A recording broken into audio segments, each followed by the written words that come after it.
படத்துக்கு வந்து சினிமா துறையில இருந்து எந்த ஒரு குரலும் வரலையே இது வரைக்கும். இப்போ உச்ச நடிகர்லாம் இருக்காங்க, ரஜினி சார், கமல் இருக்காங்க. நடிகர் முதல்ல இல்லை. இப்போ நம்ம வந்து இது ஒரு கல்லூரி விழா, இங்கே அரசியல் பேசக்கூடாது. இருந்தாலும் நீங்கள் கேட்டதாக சொல்கிறேன். ஜனநாயக படத்தில் சென்சார் வரலைங்கிறத முதல்ல அதுக்கு சம்மந்தப்பட்ட நடிகரே பேசணும்ல. அப்படி பேசினாலே அடுத்தவங்க பேசுவாங்க. அதனால் வேண்டி அதில் போய் நம்ம கருத்து சொல்ல முடியாது. தனக்கு ஒரு பாதிப்பு வந்திருக்கு, தானே வாய் திறக்காத போது அடுத்தவர்கள் எப்படி திறப்பாங்க? அவருக்கு என்ன நடக்குதுன்னு தெரியாது இல்லையா? அந்த அச்சப்பாட்டில் கூட இருக்கலாம். ஒருவேளை கமல் சார் அதை பற்றி பேசியிருக்காரு, முதல்வர் பேசியிருக்காங்க, நிறைய திரைப்பட படங்கள் சொல்லியிருக்காங்க இந்த மாதிரிலாம் பண்ணக்கூடாது, கலைக்கும் கலைஞர்களுக்கான சுதந்திரத்தை கொடுங்கன்னு சொல்லிட்டு. ஆனால் இவங்க பேசுகிற அளவு கூட விஜய் சார் பேச மாட்டேங்கிறாருங்கிற வருத்தம் இருக்குது. அதில் என்ன இருக்குங்கிறது ஒரு சின்ன அச்சம் உணர்வு கூட இருக்கும். அதனால் அதிகமான குரல் வெளிப்படாமல் இருக்கலாம். சார், இந்த கரூர் விவகாரத்தில் சிபிஐ வந்து விஜய் வந்து பிஜேபி வச்சு மிரட்டுதான் ஒரு கேஸ் வந்து. நீங்கள் தான் அப்படி தான், ஊடகங்கள் தான் எல்லாத்தையுமே எங்களுக்கு கொண்டாந்து சேர்க்குறீங்க.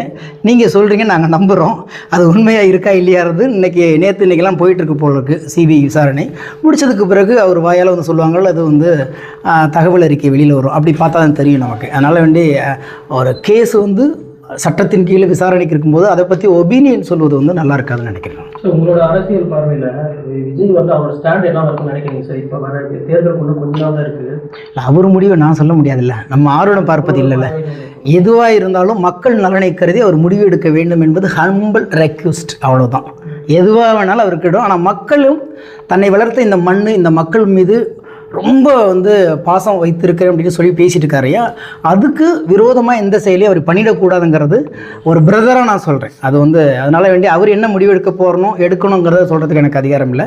ஆனால் இப்படி இருந்தால் நல்லாயிருக்கும். ஏன்னா இங்கே தான் நீங்கள் வந்து குழந்தை பருவமாக கலை குழந்தையாக இருந்து இன்றைக்கி உங்களை தத்தெடுத்து ஒவ்வொரு வீட்லேயும் ஒரு பிள்ளையாக பார்த்துட்ருக்காங்கன்னா அவங்களுக்கு எந்த விரோதமும் வராமல் முடிவு எடுங்க, அதுதான் நல்லதுக்கும் அப்படின்னு நான் சொல்ல முடியும். நீங்கள் பிக் பாஸில் இருக்கும்போது நிகழ்ச்சி நல்லா பார்த்து விரும்பி பார்த்தாங்க. இப்போ அந்த எதிர்மாறான கருத்துக்கள் கொஞ்சம் வருது சார். இப்போ அது ஒரு கேம் ஷோ. நம்ம அதில் போயிட்டு பெரிய வாழ்வியலையே தொலைச்சிட்டு வாழ்க்கைக்காக போகிற நிறைய நாட்டில் பேச வேண்டிய பிரச்சனை நிறைய இருக்குது பிரதர்.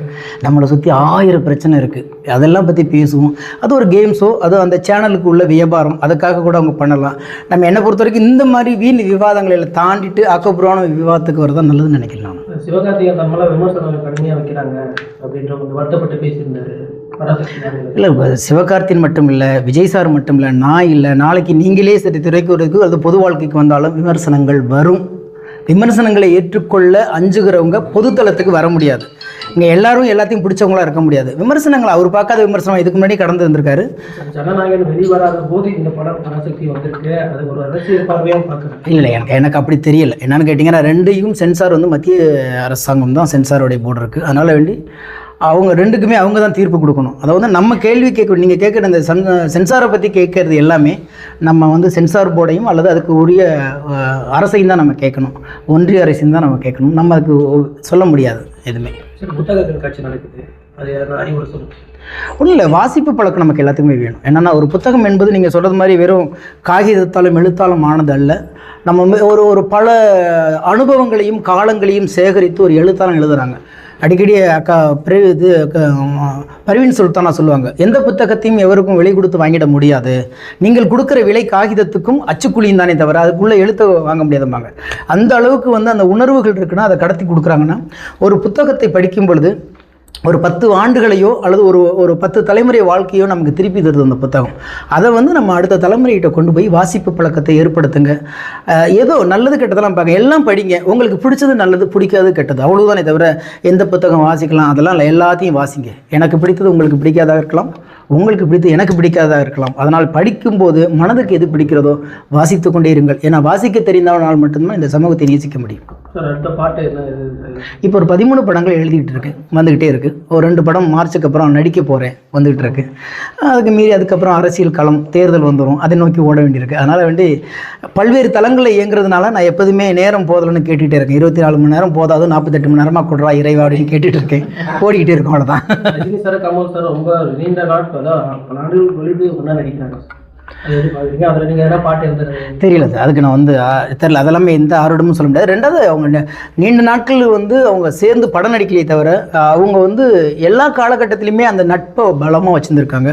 அது கூட ஒரு எக்ஸாம்பிளாக இடையில ஒரு வீடியோ பண்ணியிருந்தார் கமல் சார், பார்த்தீங்கன்னா தெரியும். ஏன்னா அவ்வளோ பெரிய உயரத்தில் 2 பேரும் 2 திசையில் ஓடிட்டு இருக்கும்போதும் அந்த நட்புக்கு 2 பேரும் நேர்மையாக இருந்தாங்க. அதுதான் நான் அதுக்கு கூட நான் வந்து கமல் சாருக்கு வந்து ஒரு மெசேஜ் அனுப்பிச்சேன். உங்கள் நட்பை பார்க்கும்போது பொறாமையாக இருக்குது, 1000 விமர்சனங்கள், 1000 உயரங்கள், 1000 வெற்றி புகழை தாண்டி இவ்வளோ அழகாக 2 பேரும் நட்பை பாதுகாக்க முடியுமா? அவங்கவுங்களுக்கு தனித்தனி பிரச்சனை இருக்குது. அதெல்லாம் மீறி ரஜினி சார் கமல் சாருடைய நட்புங்கிறது உண்மையிலே பார்க்கணும்னா ஒரு பொறாமை கொள்ள வேண்டிய விஷயமா இருக்குது. அதனால் வேண்டி அந்த இதுதான் ஆரோக்கியமாகவும் எனக்கு தோணுது. ஆனால் தொழில் வேறு உணர்வு வேறு அப்படின்னு இருக்கிறதுல அவங்க ரொம்ப தெளிவாக இருக்காங்க.